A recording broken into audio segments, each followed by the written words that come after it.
Et bonjour Marion Maréchal, Bonjour. Vous écoutiez la chronique d'Axel de Terlet, on va y revenir évidemment sur le Mercosur et sur le mouvement des agriculteurs. On va commencer par ça parce que c'est un mouvement sur lequel vous vous montrez particulièrement impliqué, vous avez publié des vidéos, vous irez peut-être d'ailleurs sur un rassemblement aujourd'hui même. Pour l'instant, on a l'impression que les perturbations sont limitées. Est-ce que vous pensez que le mouvement va se durcir? Est-ce que vous le souhaitez d'ailleurs peut-être?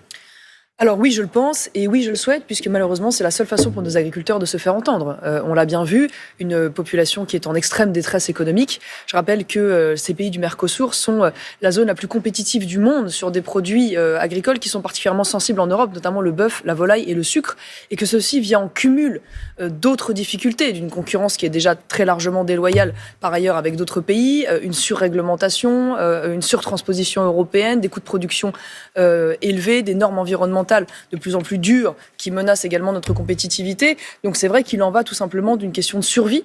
Et d'où la nécessité, une fois de plus, de se pencher et de mettre en place un état d'urgence agricole qui n'est pas advenu jusqu'ici. Mais il y a aussi des gagnants, on vient de l'entendre avec, encore une fois, la chronique d'Axel. Il y a de nombreux secteurs qui souhaitent que cet accord soit signé, y compris d'ailleurs au sein des agriculteurs. Tous les agriculteurs ne souhaitent pas faire obstacle à ce Mercosur. Comment on fait? Il y a des équilibrages. Ces agriculteurs-là, je ne les ai pas rencontrés, parce que quand on explique aux agriculteurs qui vont être mis en concurrence avec un pays, par exemple le Brésil, qui utilise 52 pesticides interdits en Europe, avec un pays comme l'Argentine, dont un tiers des pesticides utilisés sont aujourd'hui interdits en Europe, alors même qu'eux sont confrontés à des normes européennes de plus en plus exigeantes, croyez-moi qu'ils ne le prennent pas bien. D'autant plus que je rappelle que le déficit agricole de la France est de près de 8 milliards d'euros hors vin et spiritueux et de près de 100 milliards sur l'ensemble de l'économie. Donc on voit bien qu'aujourd'hui, cette concurrence ne se fait pas au bénéfice de la France, parce que nous sommes aussi dans une situation économique où nous avons des charges à la fois environnementales et fiscales extrêmement lourdes qui font que de manière générale, nous sommes perdants dans ce genre de choses. Maintenant, ce de quoi je m'étonne, c'est qu'on a un président de la République qui n'a de cesse de dire depuis 2019 qu'il s'oppose à ce traité, après d'ailleurs y avoir été favorable. Il l'a redit hier soir.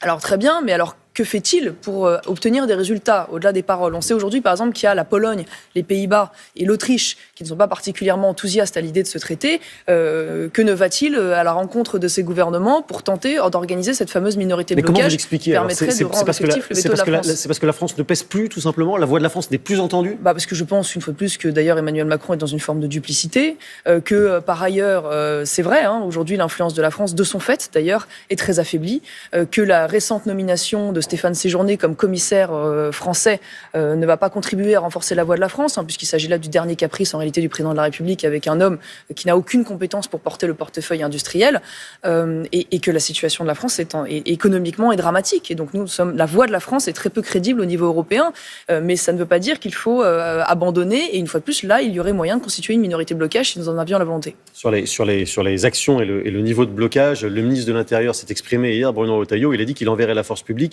en cas de blocage durable. Est-ce que vous le comprenez? Est-ce que vous dites effectivement qu'il faut rester mesuré dans les actions? Écoutez, moi j'aimerais qu'il commence par s'intéresser au blocage des dealers aujourd'hui dans nos banlieues.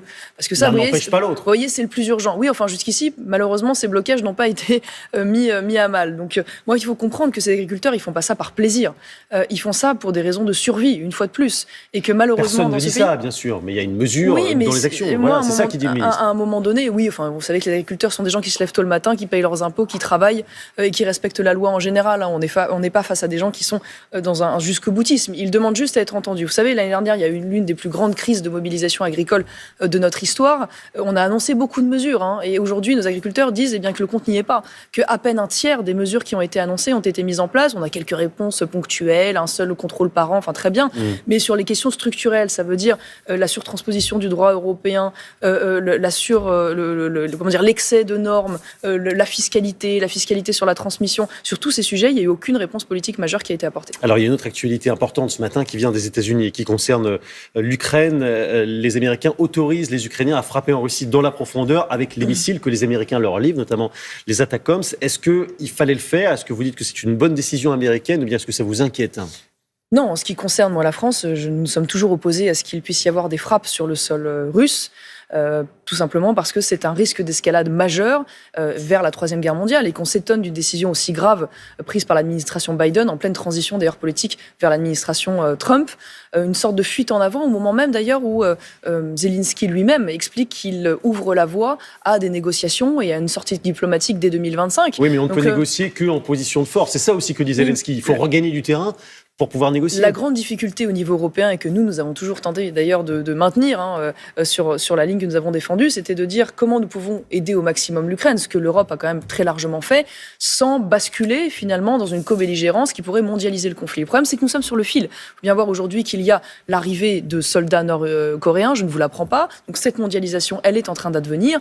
Nous ne pouvons pas aller tellement au-delà. Est-ce qu'il ne faut pas franchir un palier supérieur, vu que Vladimir Poutine, lui, les franchit, ces paliers? Écoutez, le problème, c'est que franchir un palier supérieur, avec aujourd'hui une puissance nucléaire, elle-même alliée à d'autres puissances nucléaires, c'est jouer un jeu extrêmement dangereux. Je crois qu'aujourd'hui, il est temps en effet d'accompagner cette volonté ukrainienne d'une sortie de crise. Si Zelensky, après avoir porté avec courage d'ailleurs cette résistance admirable des Ukrainiens, eh bien c'est que le pays est à bout de souffle. Voilà, et donc il faut malheureusement aujourd'hui envisager en effet une négociation dans les meilleures conditions possibles, et nous le souhaitons, et j'espère que la France sera au rendez-vous pour accompagner cela, mais nous ne pouvons pas à un moment donné courir vers cette fuite en avant qui aboutit à des morts et à des drames comme nous voyons depuis 3 ans. Est-ce que vous irez écouter Volodymyr Zelensky demain au Parlement européen? Est-ce que vous l'applaudirez? Oui, j'y serai évidemment tout à fait, j'écouterai ce qu'il a à dire, et une fois de plus, je souhaite que les Européens puissent être à ses côtés pour pouvoir négocier dans les meilleures conditions, notamment les négociations territoriales, mais à un moment donné, si vous voulez, il faut bien tirer acte de ce qui se passe depuis maintenant de nombreux mois. Nous voyons bien que les forces ukrainiennes s'épuisent, et que nous ne pouvons pas non plus pour autant faire la guerre à sa place et risquer une 3e guerre mondiale. Et donc il faut trouver une sortie de crise diplomatique. Les 1000 jours de la guerre, ce sera demain. Demain, ce sera aussi l'anniversaire triste de la mort de Thomas à Crépol. Personne n'a oublié évidemment ce drame sur lequel vous étiez beaucoup exprimé à l'époque.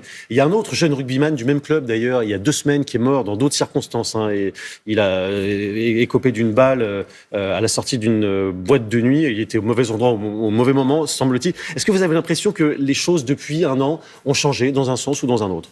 Ce que je constate, c'est surtout qu'il y a un dramatique phénomène, c'est-à-dire multiplication, banalisation, invisibilisation. C'est-à-dire qu'il faut imaginer quand même que ce sont 2 jeunes du même club, même groupe d'amis.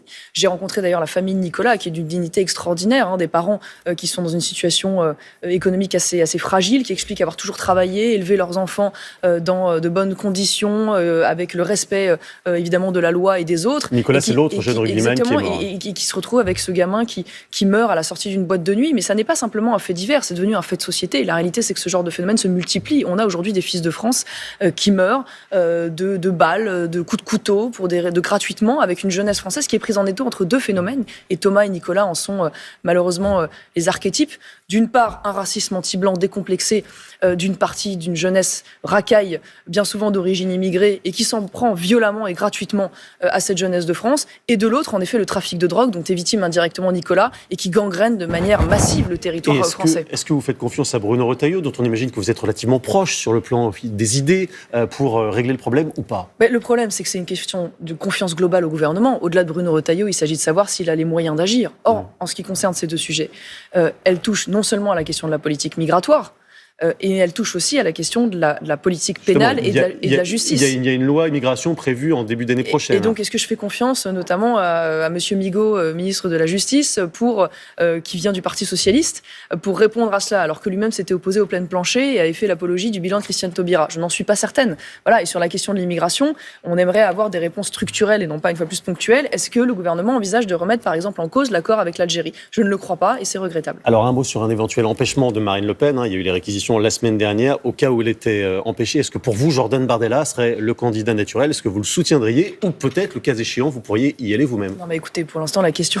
ne se pose pas en ces termes, et je souhaite qu'elle ne se pose pas en ces termes, parce qu'il y a un double scandale dans cette affaire. Déjà, un scandale juridique, parce qu'on a là une justice qui explique aux élus la manière dont ils doivent utiliser leurs collaborateurs parlementaires, ce qui me semble déjà extrêmement dangereux, et il y a un scandale démocratique. Ça n'est pas aux juges de décider de la fiche présidentielle, comme ils l'ont fait la fois dernière avec François Fillon, et donc il faut absolument que ces réquisitions du procureur ne soient pas suivies et qu'il n'y ait pas d'inéligibilité prononcée à l'égard de Marine Le Pen. Et le jugement, ce sera en début d'année prochaine. Merci beaucoup, Noël Maréchal.